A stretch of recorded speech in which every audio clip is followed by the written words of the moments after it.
Hello everyone, this is Monisha और आप देख रहे हैं सेल्फ लर्निंग। पहले सभी से मैं माफ़ी मांगना चाहती हूँ कि आज वीडियो बहुत दिनों के बाद आ रहा है। कुछ टेक्निकल इश्यूज थे जिनकी वजह से वीडियोस नहीं आ पा रहा था। और आप सभी को नवरात्रि की और दशहरे की बहुत बहुत शुभकामनाएं।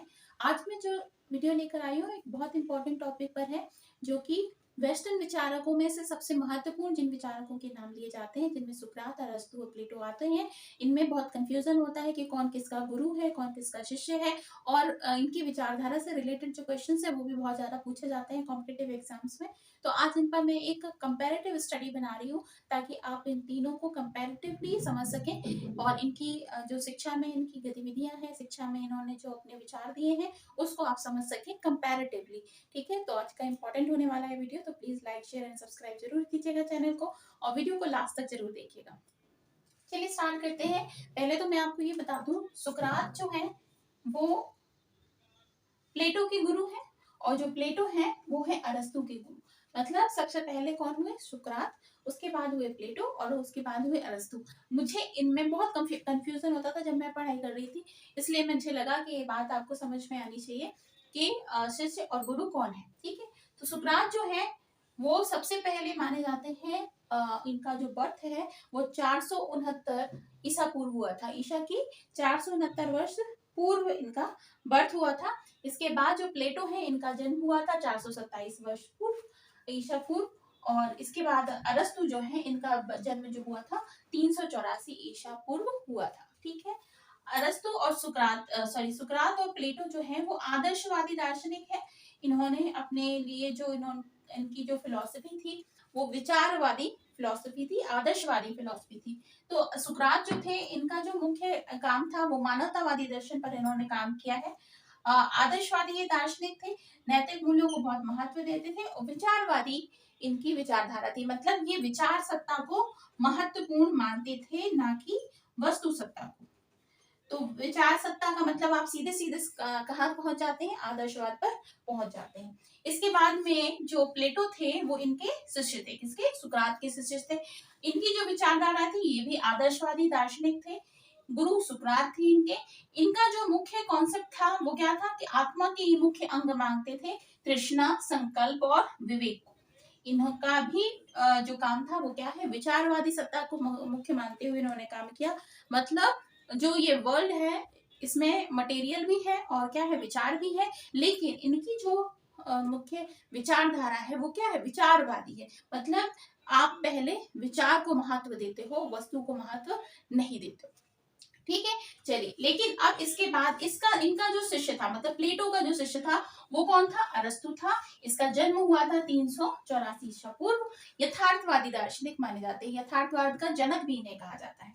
प्लेटो को आदर्शवाद का जनक कहा जाता है और अरस्तु को यथार्थवाद का जनक माना जाता है, क्योंकि इन्होंने क्या बात कही थी कि विचार सत्ता तो ठीक है, लेकिन विचारवादी होने के साथ साथ में ये क्या थे? वस्तुवादी भी थे। मतलब पूर्णतः आप वस्तु को नकार नहीं सकते हो, विचार को और वस्तु को दोनों को महत्व देना आवश्यक है। ठीक है, ये विज्ञान के जन्मदाता भी माने जाते हैं, ये सुखवादी दार्शनिक माने जाते हैं, और साथ ही साथ में वस्तुवादी दार्शनिक भी माने जाते हैं। तो इनका जो काम था अरस्तु का, प्लेटो के ये शिष्य थे, और इन्होंने विज्ञान को महत्वपूर्ण स्थान दिया है अपनी शैक्षिक पद्धति में। अपनी शिक्षा की जो विधियां उन्होंने बताई हैं उस पर विचार दिया, इन्होंने अपना विज्ञान को महत्व दिया है। चलिए, अब इसके बाद फिर हम इनकी जो शैक्षिक विचारधाराएं हैं उन पर विचार कर लेते हैं, क्योंकि हमारा टॉपिक जो है वो किससे रिलेटेड है? ये एजुकेशन से रिलेटेड है। ठीक है, अब हम इनके बारे में, इनकी बुक्स के बारे में और इनकी जो शैक्षिक गतिविधियां हैं उस पर विचार करेंगे। ठीक है,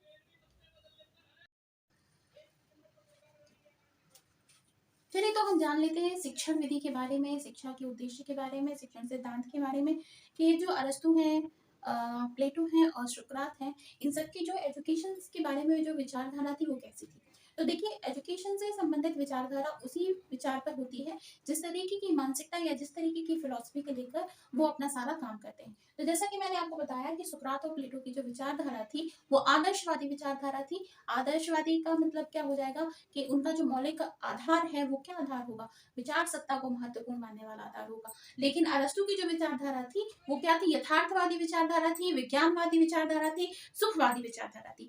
तो उसका असर उनकी जो शैक्षणिक पृष्ठभूमि है या फिर शैक्षणिक उनका जो आधार है या इनकी शैक्षणिक जो उन्होंने संकल्पनाएं प्रस्तुत करी हैं उस पर भी देखा जा सकता है। तो यहाँ पर देखिए जो यहाँ पर सुकरात है, सुकरात क्योंकि आदर्शवादी थे, विचार सत्ता को महत्वपूर्ण मानते थे, तो इनके जो सिद्धांत हैं वो आदर्शवादी मूल के हैं। तो आदर्शवादी मूल में सबसे महत्वपूर्ण सिद्धांत जो होता है वो क्या होता है, आत्म अनुभूति का सिद्धांत, सत्यम शिवम सुंदरम का सिद्धांत। मतलब आपको देखना है क्या, ईश्वर सत्ता जो है, ईश्वर जो है या फिर जो आध्यात्मिक सत्ता है उसको सर्वोपरि मानना और उसी रास्ते पर चलकर आपको शिक्षा ग्रहण करनी है या शिक्षा प्राप्त करनी है। तो यहाँ पर जो ज्ञान का सिद्धांत है वो क्या है, क्वेश्चंस हैं कुछ जिन पर इन्होंने काम किया है। पहले तो क्या है, ज्ञान क्या है, इन्होंने बात यही करी है कि ज्ञान क्या है आप इसे समझिए। तो ज्ञान क्या होता है, कैसे इसे प्राप्त कर सकते हैं, इसके क्या क्या कारण हो सकते हैं, क्या क्या इससे जो फाइंडिंग्स है वो क्या मिल सकती हैं, किस रास्ते से हम ज्ञान प्राप्त कर सकते हैं,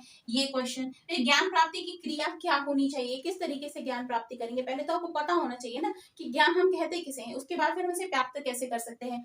इसके बाद में सद्गुण और ज्ञान का संबंध, जो सद्गुण है और ज्ञान है इन दोनों का आपस में क्या संबंध है इस पर। तो इनका जो पूरा का पूरा ज्ञान का सिद्धांत था वो इन्हीं क्वेश्चन पर आधारित था। किसका, सुकरात का। ठीक है, क्योंकि ये पूर्णतः कैसे थे, आदर्शवादी विचारधारा से संबंधित थे।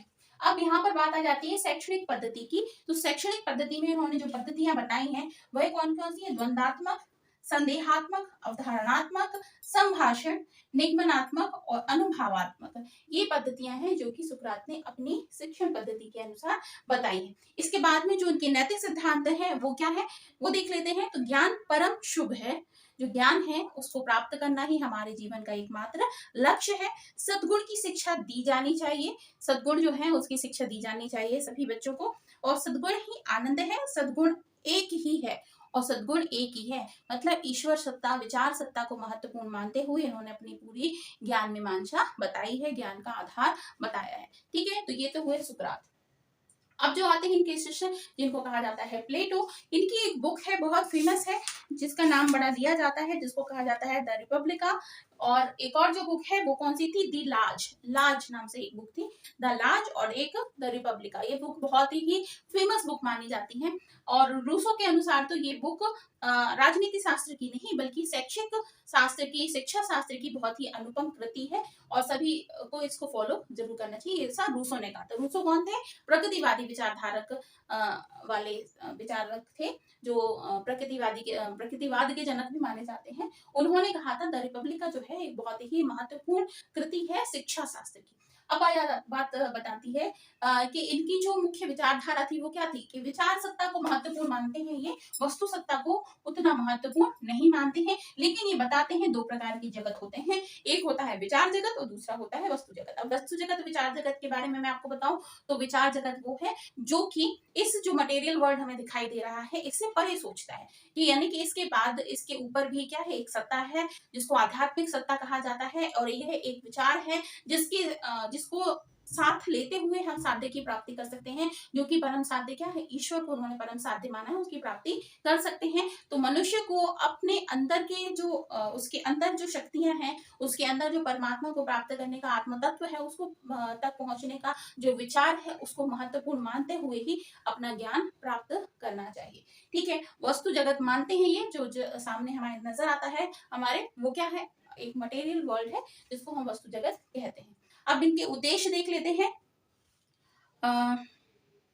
अच्छा, एक बात मैं बता दूं आपको, द रिपब्लिका जो है वो एक बहुत ही महत्वपूर्ण रचना है और ये पुस्तक जो है वो 10 भागों में, 10 पुस्तकों में विभाजित है। द रिपब्लिका को न्याय पर लिखित ग्रंथ, मनोविज्ञान पर लिखित ग्रंथ, राजनीतिक ग्रंथ, नैतिकता पर लिखा हुआ ग्रंथ तथा शिक्षा की कृति आदि के नाम से पुकारा जाता है। मतलब इसको इतना उन्होंने ग्रंथ लिख डाला है जिसको 10 भागों में उन्होंने विभक्त किया था, 10 भागों में विभाजित करने के बाद ये लिखा गया ग्रंथ है। ठीक है। और शिक्षा के जो उद्देश्य उन्होंने बताए हैं वो क्या बताए हैं? नैतिक जीवन का प्रशिक्षण, सबसे पहले महत्वपूर्ण उन्होंने बताया कि मनुष्य की नैतिक जीवन का प्रशिक्षण बहुत इंपॉर्टेंट है। राज्य की एकता की रक्षा करना, आप जिस भी राज्य में रहते हैं उस राज्य की एकता को संभाल के रखना, उसकी रक्षा करना आपका कर्तव्य है।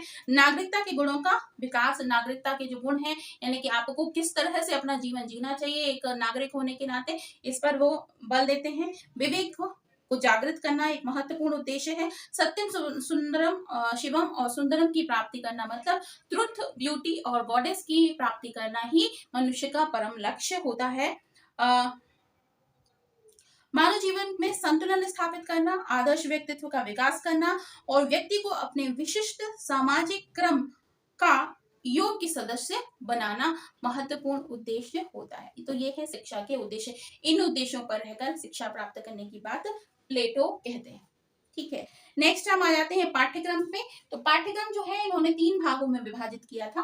पाठ्यक्रम पहले 0 से 10 वर्ष का, फिर माध्यमिक स्तर और फिर उच्च शिक्षा पर इन्होंने बताया। जो 0 से 10 वर्ष जिसको हम प्राथमिक शिक्षा कहते हैं, इस पर उन्होंने बताया समय पे कैसी शिक्षा दी जानी चाहिए। तो अंक गणित, रेखा गणित, संगीत और नक्षत्र विद्या, इनकी शिक्षा दी जानी चाहिए। माध्यमिक स्तर पर जब बच्चा 10 वर्ष से बड़ा हो जाता है उस वर्ष पर देना चाहिए खेल कूद की शिक्षा, कविता, गणित, कसरत, सैनिक प्रशिक्षण, शिष्टाचार, संगीत तथा धर्म शिक्षा आदि की शिक्षा प्राप्त करनी चाहिए, करानी चाहिए। उच्च शिक्षा की बात की जाए तो उच्च शिक्षा में नीति शास्त्र, दर्शन शास्त्र, मनोविज्ञान, अध्यात्म शास्त्र, प्रशासन, कानून आदि की शिक्षा दी जानी चाहिए। ठीक है, चलिए अब इसको मैं बता देती हूँ इन्होंने जो काल डिवाइड करे हैं एजुकेशन से संबंधित वो कैसे हैं।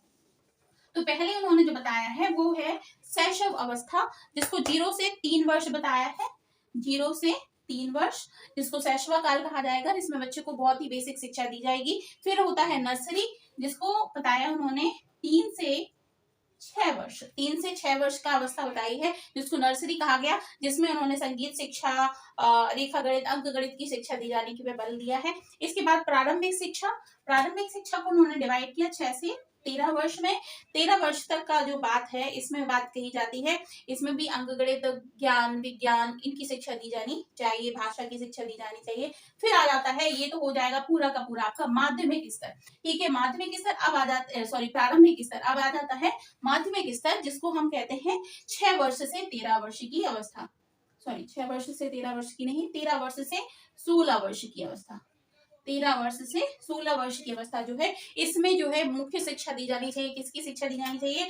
कविता की, ज्ञान की, खेल कूद, कसरत, सैनिक प्रशिक्षण, शिष्टाचार, संगीत, धर्मशास्त्र की शिक्षा दी जानी चाहिए।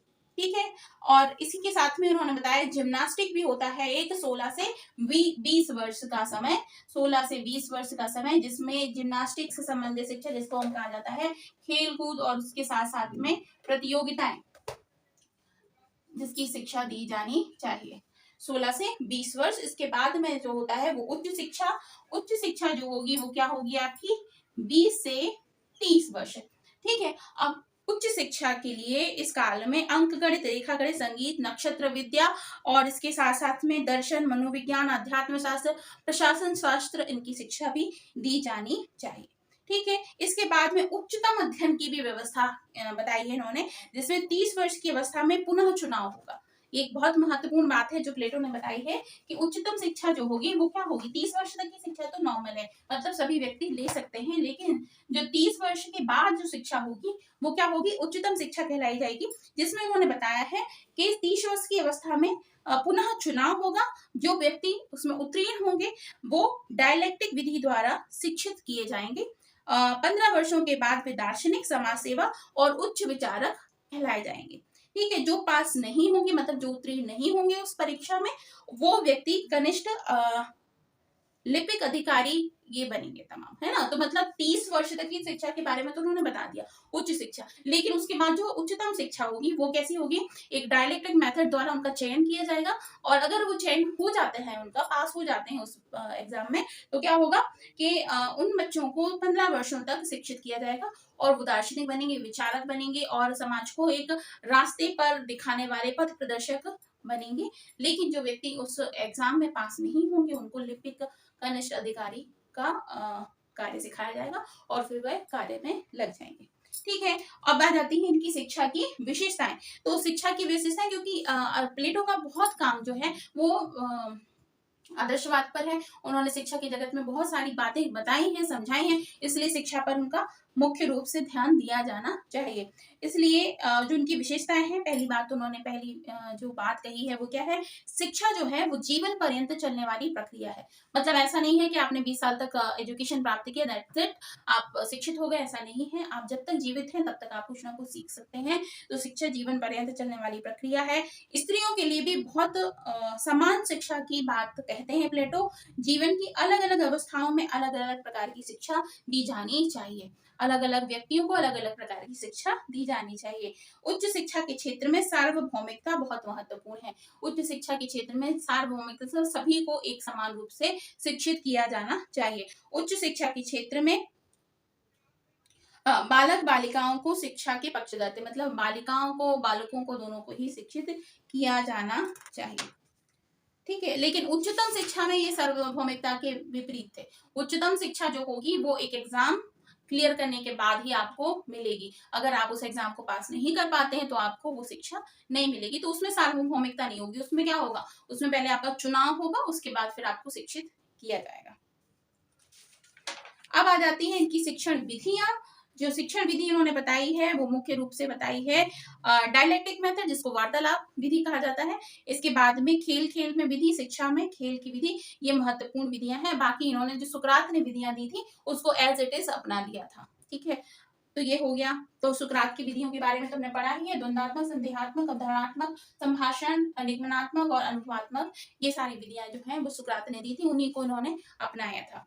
इसके बाद में शिक्षक कैसा होना चाहिए, इसके बारे में प्लेटो कहते हैं कि शिक्षक होगा वो आदर्शवादी शिक्षक होना चाहिए, पथ प्रदर्शक होना चाहिए, मार्गदर्शक होना चाहिए, अपने नैतिक मूल्यों को धारण किए हुए शिक्षक होना चाहिए। इसके बाद में अनुशासन कैसा होना चाहिए, तो अनुशासन बताया उन्होंने, आत्म अनुशासन बहुत महत्वपूर्ण है। व्यक्ति अगर आत्म अनुशासित है तो ही वो जीवन में आगे बढ़ सकता है। प्लेटो ने जो शिक्षा के बारे में कहा है वो उससे इस पूरे मटेरियल जगत को क्या मिलता है इसके बारे में देख लेते हैं। तो आदर्शवादी दृष्टिकोण मिलता है हमें उनसे। सुव्यवस्थित शिक्षा मिलती है, मतलब शिक्षा जो है वो पूर्णतः व्यवस्थित हो, स्टेप बाय स्टेप तैयार से शिक्षा हो। उच्चतम शिक्षा किसको मिलनी चाहिए उसका भी प्रोसीजर उन्होंने बताया है। व्यापक पाठ्यक्रम हो, शिक्षा का मनोवैज्ञानिक आधार हो, सभी को समान रूप से शिक्षा हो, और शिक्षा का राज्य शिक्षा जो है वो राज्य का उत्तरदायित्व है। मतलब शिक्षा किसके द्वारा दी जानी चाहिए, राज्य के द्वारा दी जानी चाहिए। ये बात इन्होंने कही है प्लेटो ने, सभी को समान रूप से शिक्षा मिलनी चाहिए।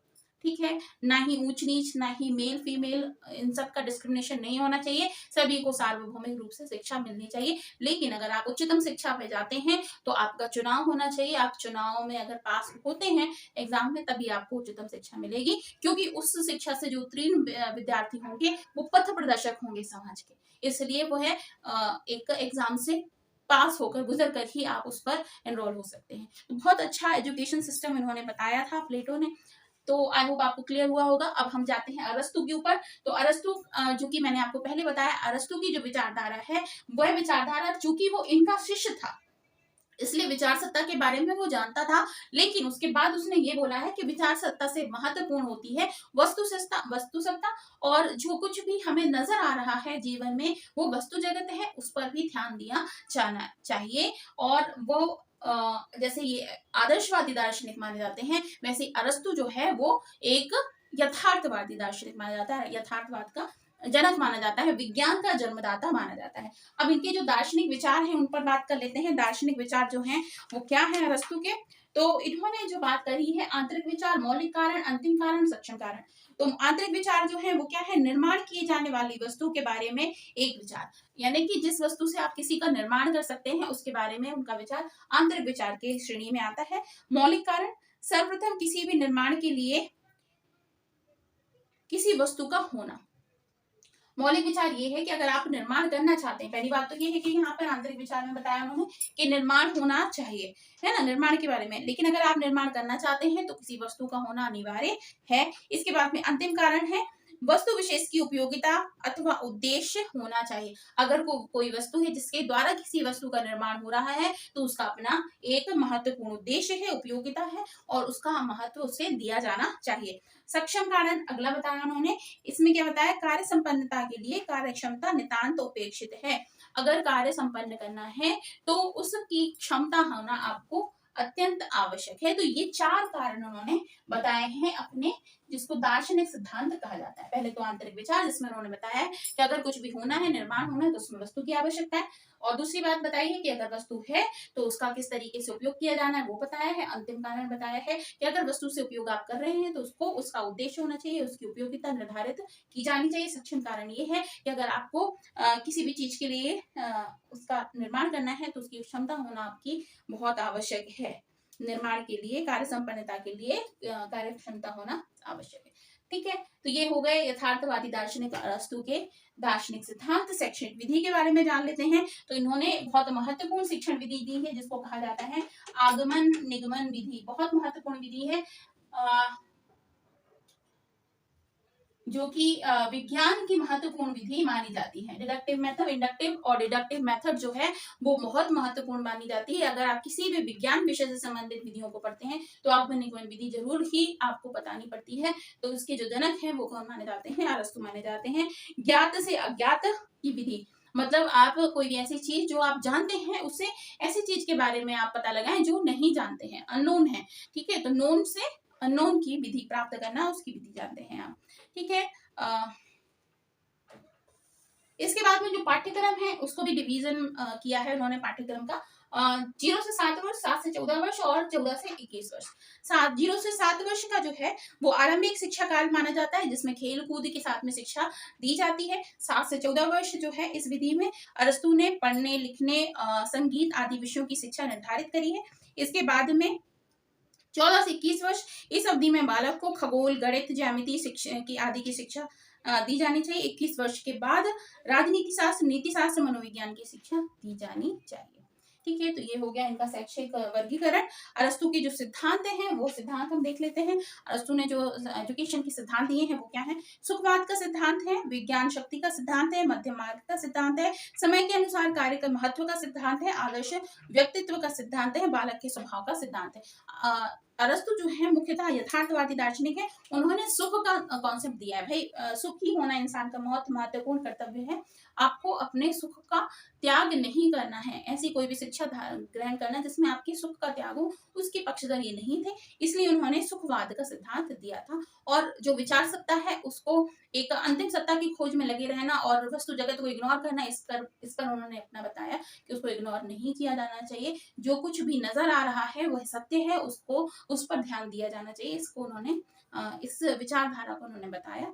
तो ये थे आपके बहुत ही महत्वपूर्ण 3 दार्शनिक जिनको कहा जाता है वेस्टर्न फिलोसफी में बहुत महत्वपूर्ण, सुकरात, प्लेटो, अरस्तु। सुकरात सबसे पहले आए, फिर उसके बाद अरस्तु, सॉरी सुकरात सबसे पहले आए, फिर आए प्लेटो, प्लेटो के बाद आए अरस्तु।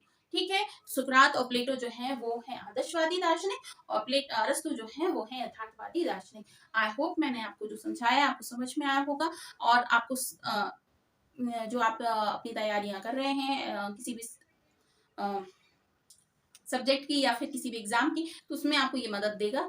और इसका जो PDF है वो मैं शेयर कर दूंगी अपने टेलीग्राम चैनल में। आप जाके वहां से इसे नोट कर सकते हैं, देख सकते हैं, ले सकते हैं। और अगर आपको वीडियोस अच्छे लगते हैं तो प्लीज लाइक कीजिए। बहुत सारे बच्चे देखते हैं वीडियो, देखकर चले जाते हैं लेकिन सब्सक्राइब नहीं करते हैं चैनल को। आपसे मेरी रिक्वेस्ट है, अगर आपको अच्छा लगता है चैनल तो प्लीज सब्सक्राइब कर लीजिए और बेल बटन जरूर दबाइए अपना, क्योंकि आपको आने वाले जो वीडियोस हैं उसके नोटिफिकेशन भी मिलते जाए। अगर आप तैयारियां कर रहे हैं तो उसमें अगर मेरी आपके जो प्रिपरेशन है उसमें थोड़ी बहुत आपकी हेल्प हो जाती है मेरी इस पूरी चर्चा से, तो मेरे लिए बहुत अच्छी बात है। तो प्लीज अगर आप वीडियोस देखते हैं तो सब्सक्राइब जरूर कीजिए चैनल को, इससे मुझे बहुत मोटिवेशन मिलता है। आपका एक सब्सक्राइबर मेरा जब बढ़ता है तो मुझे लगता है कि हाँ मैंने जो कुछ काम किया है उसे आपने रिकॉग्नाइज किया है। तो प्लीज सब्सक्राइब जरूर कीजिए चैनल को और इसी तरीके से मुझे मोटिवेट करते रहिए ताकि मैं वीडियोस बनाऊं। मिलती हूँ आपसे बहुत जल्द नेक्स्ट वीडियो में, तब तक के लिए अपना बहुत ख्याल रखिए। Bye bye.